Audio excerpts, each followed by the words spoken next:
Hi hello friends, ಎಲ್ಲರೂ ಹೇಗಿದ್ದೀರಾ? ಎಲ್ಲರೂ ಚೆನ್ನಾಗಿದ್ದೀರಾ ಅಂದ್ಕೊಂತೀವಿ. ಅಂತೂ SSLC ರಿಸಲ್ಟ್ ಇವತ್ತು 10:30 ಬರಲಿದೆ. ಹಾಗಾಗಿ SSLC ರಿಸಲ್ಟನ್ನು ಯಾವ ರೀತಿ ಚೆಕ್ ಮಾಡೋದು ಅಂತ ನಾನು ನಿಮಗೆ ತಿಳಿಸ್ಕೊಡೋಕೆ ಮುನ್ನ ನೀವು ಇನ್ನೂ ನನ್ನ ಚಾನಲಿಂದ ಯಾರೇ ಸಬ್ಸ್ಕ್ರೈಬ್ ಆಗಿಲ್ಲ, ಈ ಕೂಡಲೇ ಸಬ್ಸ್ಕ್ರೈಬ್ ಆಗಿ, ಹಾಗೆ ಈ ವಿಡಿಯೋಗೆ ಒಂದು ಲೈಕ್ ಕೊಟ್ಟು ವಿಡಿಯೋನ ಶೇರ್ ಮಾಡಿ. ಫ್ರೆಂಡ್ಸ್, ಅಂತೂ SSLC ರಿಸಲ್ಟ್ ಇವತ್ತು 10:30 ಬರಲಿದೆ.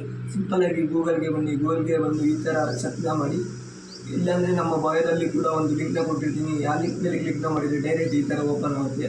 ಆಮೇಲೆ ಇದ್ರ ಮೇಲೆ ಕ್ಲಿಕ್ ಮಾಡಿ, ಆಮೇಲೆ ಇಲ್ಲಿ ನೋಡ್ತಾ ಇರ್ಬೋದು, ಇನ್ನು ದ್ವಿತೀಯ PUC ಫಲಿತಾಂಶ ಅಂತ ಇದೆ.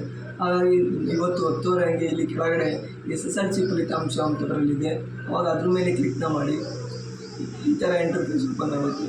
ಇಲ್ಲಿ ನಿಮ್ಮ ರಿಜಿಸ್ಟರ್ ನಂಬರನ್ನು ಹಾಕಿ, ಹಾಗೆ ನಿಮ್ಮ ಡೇಟ್ ಆಫ್ ಬರ್ತನ್ನು ಹಾಕಿ ಸಬ್ಮಿಟ್ ಮೇಲೆ ಕ್ಲಿಕ್ ಮಾಡಿ. ಆಮೇಲೆ ನೋಡ್ತಾ ಇರ್ಬೋದು, ನಿಮ್ಮ ರಿಸಲ್ಟ್ ಈ ಥರ ಓಪನ್ ಆಗುತ್ತೆ. ಈ ವಿಡಿಯೋ ಇಷ್ಟ ಆಗಿದ್ರೆ ಲೈಕ್ ಮಾಡಿ, ಶೇರ್ ಮಾಡಿ, ಹಾಗೆ ನನ್ನ ಚಾನಲ್ ಯಾರು ಸಬ್ಸ್ಕ್ರೈಬ್ ಆಗಿಲ್ಲ ಈ ಕೂಡಲೇ ಸಬ್ಸ್ಕ್ರೈಬ್ ಆಗಿ. Thank you for watching. Tata, bye bye.